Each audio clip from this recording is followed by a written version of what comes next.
Indonesia kembali mencatat rekor penambahan harian pasien positif virus corona atau kasus baru COVID-19.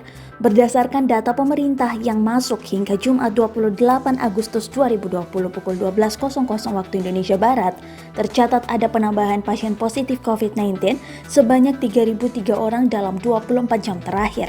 Angka tersebut merupakan penambahan kasus paling tinggi sejak pasien pertama COVID-19 diumumkan Presiden Joko Widodo pada 2 Maret lalu. Penambahan 3.003 kasus baru merupakan hasil dari pemeriksaan 33.082 spesimen.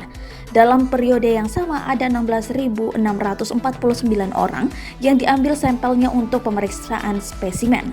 Dengan demikian, pasien COVID-19 di Indonesia kini mencapai 165.887 orang. Informasi tersebut sampaikan Satuan Tugas Penanganan COVID-19 melalui data Badan Nasional Penanggulangan Bencana yang dikutip Kompas.com Jumat sore.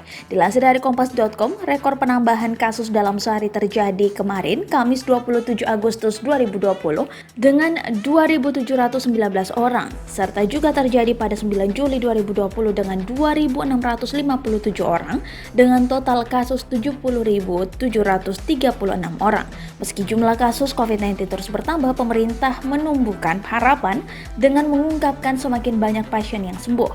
Pada periode yang sama, diketahui bahwa ada penambahan 2.325 pasien COVID-19 yang sembuh dalam sehari.